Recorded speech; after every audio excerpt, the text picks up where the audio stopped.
नमस्कार, आप देख रहे हैं खबर 100। में हूं आपके साथ राहुल मौर्य। आइए रुख करते हैं इस वक्त की बड़ी खबरों की ओर, लेकिन उससे पहले एक नजर हेडलाइंस पर।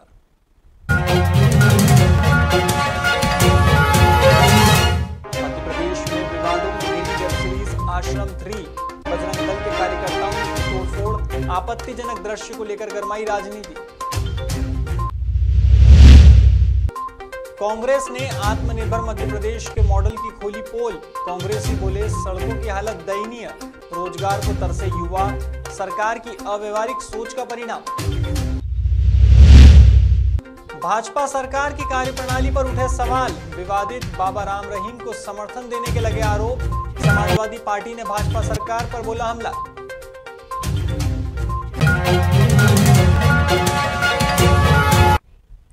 इंदौर के द्वारकापुरी थाना क्षेत्र से आत्महत्या का मामला सामने आया है। यहां श्रद्धा सबूरी कॉलोनी में रहने वाली सब इंजीनियर कामिनी यादव ने फांसी लगाकर अपनी जीवन लीला समाप्त कर ली है। बताया जा रहा है कि माता पिता ने चौकीदारी कर अपने बच्चों को पढ़ाया लिखाया था और एक कामयाब इंसान के रूप में देखने के लिए अच्छे सपने संजोए थे, लेकिन कामिनी ने आत्महत्या जैसा कदम उठाकर उनके सपनों को चकनाचूर कर दिया। घटना के वक्त भी कामिनी के माता पिता नौकरी पर गए हुए थे। अब इस मामले की सूचना मिलते ही पुलिस जांच पड़ताल कर रही है। फिलहाल पुलिस ने मर्ग कायम करते हुए इस आत्महत्या की गुत्थी को सुलझाने का प्रयास किया है। पढ़ाई कर रही थी, आज 15 साल 12 साल होगा हमारी बिल्डिंग के अंदर, और सदैव फर्स्ट डिवीज़न आती थी और अभी इसकी जॉब भी लगने वाली थी नोएडा में। अच्छा, तो इसके फादर हमारे मल्टी के अंदर चौकीदार हैं 12 साल। हाँ, इसकी मम्मी बाहर कहीं काम करती है, हमारे कॉलोनी के अंदर ही झाड़ू पोछा वगैरह करती है। वो तीनों बच्चे ये पढ़ाई करते थे और हमें सदैव हमेशा फर्स्ट डिवीज़न ही आती थी। अभी इसकी नोएडा में सर्विस भी लगने वाली थी। मेरे ख्याल से 20 महीने भर के अंदर ये नोएडा में जाने वाली जॉब के लिए इसको ऑफर भी आ गया था। पढ़ाई कर ही रही थी, हमेशा ही फर्स्ट डिवीज़न आती थी। बहुत बढ़िया तालीम था। और अभी तक तो कुछ नहीं आया है। बता रहे हैं कि घर पे अकेली थी और ये सब लोग अपने अपने काम से चले गए थे, और फिर इसके चचेरे भाई ने उसको देखा था पहली बार, फिर वो वहाँ लटकी हुई थी तो यहाँ अस्पताल ले आए थे। कहाँ पे रहती थी? श्रद्धा सबूरी, 29 श्रद्धा सबूरी, द्वारकापुरी। क्या करते थे पिताजी और परिवार क्या करता था? पिताजी क्या करती थी? लड़की तो नोएडा में वो इंजीनियर थी, सॉफ्टवेयर इंजीनियर, घर से ही करती थी। घर से ही काम? सोसाइटी में नहीं, अभी तक तो कुछ नहीं मिला। क्या जानकारी अब तक लगी हो, किस तरह का कुछ परेशानी हुआ? अभी तक तो कुछ भी नहीं बता रहे हैं ये घर वाले उसके। घर 2 बजे तक ये बढ़िया चाय पी के गई थी, सब ये काम पे चले गए थे, घर पे वो अकेले। बीते दिन करवा चौथ के अवसर पर सुहागिन महिलाओं ने अपने पति की लंबी उम्र के लिए निर्जला व्रत रखा था, लेकिन अगर वही पति अपनी पत्नी को पानी पिलाने के बजाय मौत को गले लगा ले तो क्या होगा? सुनने में डरावना जरूर है, लेकिन यह सच है। दरअसल परदेशीपुरा थाना क्षेत्र के नंदा नगर में सब इंजीनियर नीलेश ने करवा चौथ के दिन फांसी के फंदे पर झूलना उचित समझा। हालांकि नीलेश ने यह कदम क्यों उठाया यह तो पता नहीं चला है। मृतक की पत्नी की माने तो वह छत पर चांद का इंतजार कर पूजा की तैयारी कर रही थी और जब पति को बुलाने के लिए घर में पहुंची तो होश उड़ गए। अब पुलिस ने भी मामले को संज्ञान में लेते हुए परिजनों के बयानों के आधार पर कार्यवाही शुरू की है। थाना मर्ग परदेशीपुरा के मर्ग क्रमांक 55 21 धारा 174 जाब्ता फौजदारी। मृतक का नाम है नीलेश, पिता हुकुमचंद आर्य, 39 साल, निवासी 199/30 नंदानगर इंदौर। मृत्यु दिनांक है, घटना का समय 24/10/21 के 21:06 बजे। अभी कोई कारण नहीं मालूम पड़ा। दोनों पति पत्नी रहते थे, पिताजी किराए से रहते थे। क्या पत्नी ऊपर छत पे पूजा कर रही थी, ये अरे कल कड़वा चौथ का वो था। अब बाद में नहीं आया ऊपर तो फिर देखने गए तो ये फांसी लगा रखी थी। अभी ये तो उसकी पत्नी है, उनसे पूछताछ करेंगे जब मालूम पड़ेगा। नहीं, कहीं नहीं। मध्य प्रदेश के भोपाल में वेब सीरीज आश्रम 3 की शूटिंग चल रही है, लेकिन इसी बीच बजरंग दल के कार्यकर्ताओं ने शूटिंग में तोड़फोड़ की है। विगत दिन प्रकाश झा की आश्रम 3 पर आपत्ति जताते हुए बजरंग दल के कार्यकर्ताओं ने तोड़फोड़ जैसी घटना को अंजाम दिया है। साथ ही प्रकाश झा पर स्याही भी फेंकी है। इस पूरे घटनाक्रम के बाद मध्य प्रदेश के मंत्री भूपेंद्र सिंह का बयान सामने आया है। उन्होंने कहा कि वेब सीरीज को लेकर कुछ भ्रम की स्थिति है। कल का घटनाक्रम नहीं होना था, जो भी हुआ दुर्भाग्यजनक है।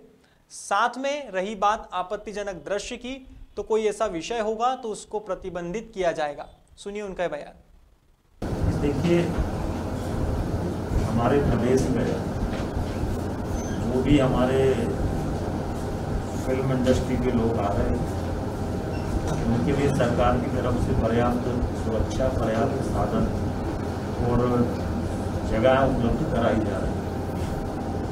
अब वेब सीरीज को लेकर कुछ भ्रम की स्थिति है और इसलिए कल ये घटनाक्रम हुआ है। मैं मानता हूँ कि ये नहीं होना था। बैठ के बातचीत करके उसका सरकार के पास बात आती, हम लोग रास्ता निकालते, और जो भी हुआ वो दुर्भाग्यजनक है। और वेब सीरीज में हम लोग ये देखेंगे कि अगर कोई ऐसा विषय होगा तो उसको मध्य प्रदेश में हम लोग प्रतिबंधित करेंगे। इस मुद्दे को लेकर पूर्व प्रोटेम स्पीकर रामेश्वर शर्मा ने भी अपनी प्रतिक्रिया दी है। दरअसल रामेश्वर शर्मा ने पूर्व मुख्यमंत्री दिग्विजय सिंह के ट्वीट पर पलटवार किया है। बता दें, दिग्विजय सिंह ने आश्रम फिल्म की यूनिट पर हुए हमले को भाजपा से जोड़ा है। दिग्विजय सिंह ने इसे भाजपा के गुंडों का हमला बताया है। अब इसी ट्वीट पर रामेश्वर शर्मा का पलटवार देखने को मिला है। शर्मा ने कहा कि दिग्विजय सिंह और कांग्रेस की मानसिकता बन गई है कि हिंदू धर्म और सनातन संस्कृति पर चोट करो और मजे लो। भाजपा ने गुंडे नहीं पाले हैं, बल्कि सबका साथ देते हुए सबसे अपील की है कि धर्म, संस्कृति और सभ्यता के लिए लड़ो और देश की रक्षा करो। वहीं उन्होंने फिल्म निर्माताओं से भी प्रार्थना की है। उन्होंने कहा कि ऐसी कोई फिल्म न बनाई जाए जो भारतीय धर्म और सभ्यता पर चोट पहुंचाए। अगर भारतीय धर्म और संस्कृति पर चोट पहुंचती है तो चोट का बदला चोट होगा। सुनिए उनका बयान। दिग्विजय सिंह जी, आप तो वो महापुरुष हैं जो तालिबानियों के समर्थन में बोलते आए हैं। आप तो वो हैं जो आतंकवादियों को जी और उनकी झूठी बिरयानी खाने के आदी हैं। आप तो वो हैं कि मोहन शर्मा की जब शहादत हुई तो शहादत को आपने नकार दिया। जब आपकी ही गवर्नमेंट में 26/11 का हमला हुआ तो उस हमले पर भी आपने प्रश्न चिन्ह खड़े कर दिए और पाकिस्तान के समर्थन में बोल दिए। दिग्विजय सिंह जी, आपने हिंदू धर्म से नाता तोड़ लिया तो अच्छी बात है, लेकिन बाकी हिंदू हैं, अगर उनको लगता है कि उनकी धर्म पर, उनकी संस्कृति पर, उनकी सभ्यता पर, उनके किसी परमात्मा के आवा मंडल पर अगर कोई वेबसाइट जो है बनती है और वो चोट करती है तो उनको रिएक्शन देना होता है। उन्हें वो विरोध है उनका, वो नहीं बननी चाहिए। अब आप तो महात्मा गांधी को भूल चुके, क्योंकि महात्मा गांधी जी के नाम पर कांग्रेस को जितनी रोटियां सेकनी थी सेक ली, पर महात्मा गांधी जी भी आश्रम में रहे। साबरमती आश्रम के नाम से जाना जाता है। इस देश के राम कृष्ण, इनके भी आश्रम थे। गौतम बुद्ध, महावीर, गुरु नानक, ये जो भारतीय संस्कृति के जितने महापुरुष हैं, जितने भगवान हैं, जिनके कारण ये देश और संस्कृति और सभ्यता चल रही है और गंगा का निरंतर प्रवाह बह रहा है, वो सब लोग ये आश्रम के संस्कृति के लोग हैं। किसी को कुछ बनाना तो छूट है, कांग्रेस के आश्रम पर बना लेना, उसमें भी तो बहुत विवाद है। हाल ही में कांग्रेस पार्टी ने मध्य प्रदेश में हो रहे विकास कार्यों को लेकर सरकार पर निशाना साधा है। दरअसल मध्य प्रदेश कांग्रेस कमेटी के प्रदेश सचिव राकेश सिंह यादव ने पीएम और सीएम के आत्मनिर्भर मध्य प्रदेश बनाने के सपने को लेकर तंज कसा है। राकेश सिंह की माने तो इंदौर से खंडवा तक के सड़क मार्ग की हालत काफी दयनीय स्थिति में है। इस 130 किलोमीटर के सफर को तय करने में 5 से 6 घंटे लग जाते हैं। सरकार का यह काम उनके विकास के दावों की पोल खोल रहा है। इतना ही नहीं, प्रदेश के 82,000 उच्च शिक्षित युवाओं ने शिवराज सरकार को स्ट्रीट वेंडर बनने के लिए आवेदन दिया है, जो रोजगार की स्थिति को दर्शाता है। राकेश सिंह का कहना है कि यह अनोखा आत्मनिर्भर मध्य प्रदेश का मॉडल मुख्यमंत्री शिवराज सिंह चौहान और भाजपा अध्यक्ष वीडी शर्मा की अव्यवहारिक सोच का परिणाम है। इस प्रदेश के मुख्यमंत्री ऐसे मुख्यमंत्री हैं जो चुनाव प्रचार के लिए करोड़ों रुपए खर्चा कर सकते हैं, जो शासन का हेलीकॉप्टर उपयोग में कर सकते हैं, शासन का प्लेन उपयोग में कर सकते हैं, लेकिन इंदौर से खंडवा वो कार से नहीं जाएंगे। हम इसलिए नहीं जाएंगे कि ये रोड 16 साल से नहीं बनाई गई है। बड़े बड़े गड्ढे हैं, रोज़ जनता अपनी जान का जोखिम डाल के जाती है, अनेक लोगों की मौत हो चुकी है। और आज खंडवा में लोकसभा का चुनाव है, झूठे वादे कर रहे हैं लगातार। बड़वा की यह हालत है, जहाँ का विधायक उन्होंने खरीदा है कि वहाँ एक लाइट, एक LED भी नई नहीं लगी है पिछले 10 सालों में। लेकिन आज पैसे के दम पे खरीद के बहुत खुश हो रहे हैं। कल भाषण दे रहे थे कि मैं बड़वा में विकास की गंगा बहा दूंगा। मेरे तो उनको चुनौती है कि वो इंदौर से खंडवा तक कार हम देते हैं, उससे चले जाएं, 1 लाख रुपए का इनाम भी उनको देते हैं। VD शर्मा और मुख्यमंत्री जी बैठ के जाएं और हमारे अरुण गोरा से उनको बिठा। समाजवादी पार्टी ने भाजपा सरकार की कार्यप्रणाली पर सवाल उठाए हैं। समाजवादी पार्टी के प्रदेश अध्यक्ष यश भारती ने एक वीडियो जारी कर भाजपा सरकार पर दोहरी राजनीति करने का आरोप लगाया है। यश ने कहा कि भाजपा सरकार का हर विषय हमेशा दोहरा रवैया होता है। एक तरफ सरकार फिल्म बनाने के लिए अनुमति देती है और दूसरी तरफ उनकी पार्टी से जुड़े संगठन खुल्लम खुल्ला हुड़दंग मचाते हैं। यश की माने तो वेब सीरीज जिस विवादित बाबा राम रहीम पर है वह अभी जेल में बंद है और अपनी अय्याशी और चरित्रहीन होने के कारण बदनाम है। वेब सीरीज का विरोध करके बाबा राम रहीम जैसे अय्याश का विरोध करने की जगह सरकार उसका समर्थन कर रही है। इस दौरान यश ने एक सवाल भी पूछा है कि अय्याश और चरित्रहीन व्यक्ति साधु संत और बाबा नहीं हो सकता और उसके ऊपर चित्रण या वेब सीरीज बनने से धर्म को नुकसान कैसे पहुंच सकता है।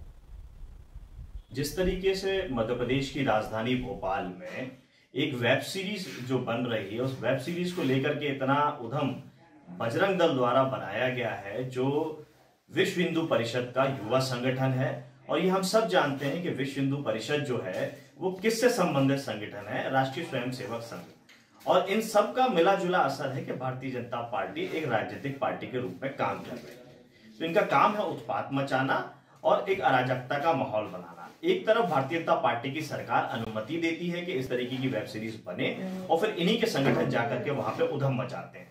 तो साफ जाहिर है कि भाजपा ही ये सारे काम करवा रही है। और दूसरी बात इसमें ये आती है कि जो विषय है, जिस विषय पे ये वेब सीरीज बन रही है, जिसका विरोध ये सारे लोग कर रहे हैं और उधम मचा रहे हैं, ये एक बाबा को लेकर के, जो एक फर्जी बाबा राम रहीम थे। उनका कैसा चरित्र था हम सब जानते हैं। आज वो जेल की सलाखों के अंदर है। अगर ऐसे ढोंगियों से जनता को जागरूक करने के लिए कोई वेब सीरीज बनती है या किसी तरीके का और काम होता है, तो मुझे लगता है ये बहुत अच्छी पहल है। फिलहाल खबरों में बस इतना ही। देश और दुनिया की तमाम खबरों के लिए देखते रहिए खबर 100, जनता की बुलंद आवाज।